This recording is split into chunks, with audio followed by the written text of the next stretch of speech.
saudara-saudara itu memberikan satu tanggungjawab yang besar kepada kami, untuk menilai dengan sejujur-jujurnya, menilai dengan sebaik-baiknya, menilai dengan kesepakatan bersama ketiga-tiga orang pihak hakim.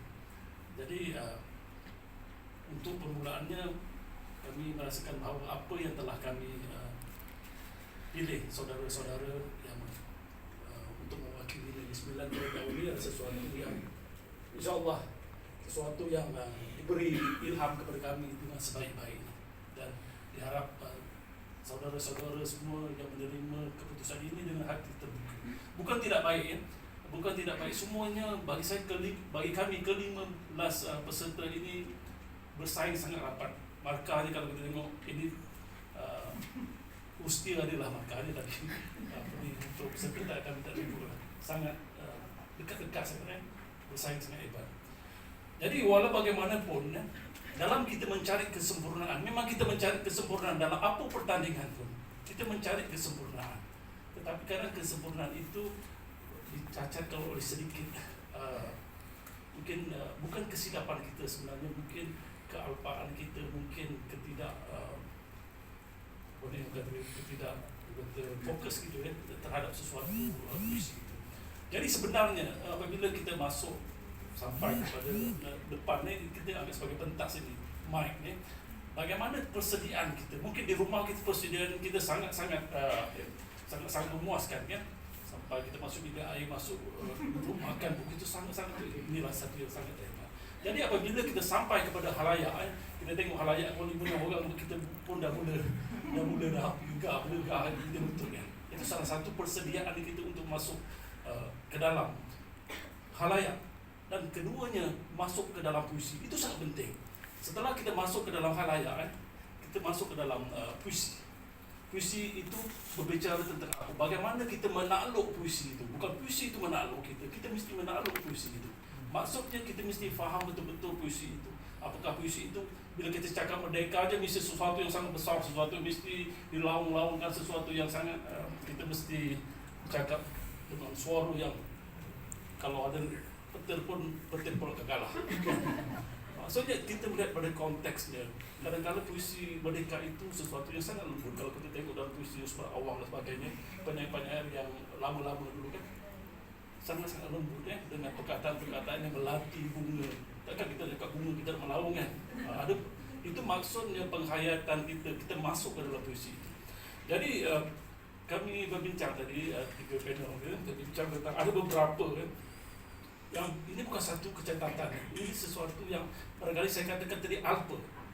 Kami tidak berkata itu satu kecacatan, itu satu kealpaan mungkin yang boleh kita berbagi dari masa ke masa. Yang pertama dia tentang kelancaran, kelancaran, artikulasi. Dalam pertandingan ini kita ada 8 atau 10 perkara yang kita titik beratkan, itu vokal, intonasi, nada, kelancaran, artikulasi. Ini artikulasi sangat penting. Kelancarannya itu mimik muka, penghayatan, bahasa tubuh dan penampilan. Penampilan saya dah cakap tadi tentang bagaimana kita masuk ke dalam atas pentas, kemudian kita menghadap mic, kemudian kita menghadap audien, khalayak. Itu sebagai penampilan kita. Ya, ada yang tadi yang datang dengan selambanya mungkin, ada yang datang dengan semangat nak silat, atau dengan dia menghadap bahawa di depan ini adalah orang yang akan mendengar khutbah dia, orang yang akan mendengar apa yang dikatakan. Kita anggap sebagai apa yang dibaca di depan ini sebagai khutbah. Kalau kita baca saja, kita tak menghayat, tidak menghargai penuntun, maksudnya kita khutbah seorang diri saja. Jadi apabila dia masuk ke dalam khalayak, dia ingin meluahkan apa yang dirasa. Itu saya kata tadi, apa yang ingin dirasakan, ataupun dia menguasai puisi itu, dia dapat berkongsi dengan khalayak. Okey, itu kelancaran. Yang keduanya, ini secara ringkas saya bilang, mungkin kalau itu buat agak, kalau buat bengkel agak lama. Perkataan ini satu perkataan. Ada yang dia masuk, kadang masuk dalam puisi terlebih sangat, ditambah puisi. Dia sudah masuk puisi ditambah. Yang kekurangan ni kadang-kadang kita lihat sesuatu yang normal. Dia kata diserata. Saya ada beberapa yang saya ambil contoh. Dikongsi, berkongsi. Dalam puisi itu dikongsi, dibaca berkongsi kan lain.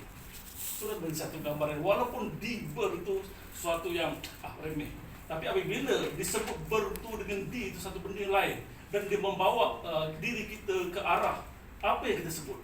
Bila diri kita dibawa oleh apa yang kita sebut, jadi maksudnya puisi itu Anda sudah tinggalkan puisi itu, puisi yang ditulis oleh penyair original itu. Anda sudah melihat bahawa itu puisi Anda. Dalam keadaan begini, ini pertandingan, ini bukan persembahan yang Anda dipanggil naik pentas, hari ini kita siapa nak baca puisi naik atas. Itu soal lain. Kan? Tapi ini pertandingan, mesti dikekalkan, mesti respect, mesti hormati penulis asalnya. Okey. Macam dia tadi diserata, keserata kan lain kan. Dalam puisi sebut diserata, dia bila baca di keserata kan lain. Serata dia melebar, diserata maknanya sesuatu yang sudah tetap ya, di situ. Jadi itu macam tadi ada menyirat dada, ada tertusuk dada jauh. Tertusuk.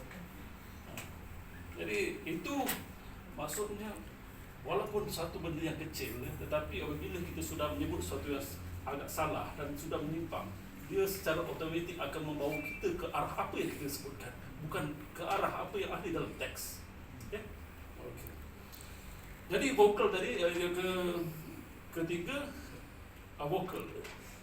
Awal saya kata tadi bahawa tak semestinya vokal kita bila cakap merdeka sesuatu yang sangat besar, sesuatu suara kita pun kalau kadang kita keluarkan sesuatu yang bukan suara kita, ya, dipanggil sebagai suara hantu. Ini memang ada istilah, ada suara hantu ataupun.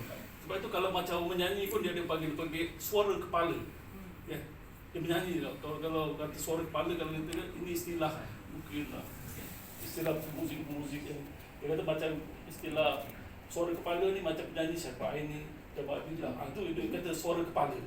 Mana suara dia yang dibawa oleh boleh sedikit kata lagu, ya, ataupun dalam sajak ni dipanggil apa teks sajak. Jadi sesuatu seperti saya kata tadi, sesuatu yang lembut kadang dia disebut dengan sangat yang keras, ya. Semestinya kita mesti tahu bahawa sesuatu perkataan atau satu frasa itu harus disebut menerusi perasaan kita, ya. Kita jangan cakap pasal tentang perasaan kita, kita mesti perasaan kita daripada teks itu, daripada teks, ya, daripada teks. Kemudian intonasi. Intonasi sangat penting juga. Kerana intonasi itu tak sama dengan apa yang dindak di dalam puisi itu, dia akan jadi satu benda lain. Okay? Contoh, makanlah. Seorang nanti kan, makanlah. Kan lain kan. Makan satu tu perintah, satu makan tu silakan. Satu lain, satu benda yang intonasi itu sangat mempengaruhi puisi yang kita baca. Suatu walau perkataan itu perkataan yang sama, tapi bila intonasi itu sama dia keras atau lembut, dia akan menjadi satu benda yang lain. Ya? Dia akan, maksudnya janganlah kita cakap bila puisi merdeka mesti apa ni merdeka. Mungkin dalam perkataan yang lain boleh merdeka, boleh juga kan. Merdeka dia rasa mungkin rasa sayu, yang merdeka dia sangat bersemangat, tapi dia tengok dalam konteks puisi itu. Okey. Okey, kemudian penghayatan. Penghayatan dia sangat penting lah, kan? Dia merangkumi semua. Bila kita duduk dalam apa ni atas kerusi, sebelum nama kita dipanggil, sebelum kita sudah masukkan puisi itu dalam diri kita. Penghayatan kita melangkah tu, kan? Kita melangkah tu kita menghayati puisi. Okey, penghayatan sangat penting. Kemudian penampilan. Penampilan ni walaupun agak betul satu benda mungkin kita agak sampai remeh-temeh, tapi dalam pertandingan puisi deklamasi perbangsaan dia ada 10 markah. Banyak ni. 10 markah daripada 100% markah. 10 markah penampilan. Penampilan ni maksudnya lah kata kita bermain kita relax macam ni kan, apa ni baca puisi kan. Jadi penampilan ni maksudnya dia penampilan ini mungkin salah satu first impression itu pandangan pertama daripada hakim ataupun audiens. Dia yakin tak yakin ni masuk selamba je ni. Ya, yakin. Itu penampilan itu sangat penting. Itu yang markah yang pertama akan dapat. Mungkin bila masuknya mungkin ada 2 markah ada di situ. Ya, sebab dia meyakinkan bahawa dia yakin. Dia meyakinkan orang atau dia bahawa dia yakin. Kalau dia tidak dapat meyakinkan orang bahawa dia yakin, mungkin kita tengok nanti bila dia baca pun mungkin agak tak yakin. Okay? Jadi Itu sedikit untuk pertandingan itu secara umum lah ya. Jadi kami bertiga panel hakim sangat-sangat berpuas hati, sangat-sangat terhibur.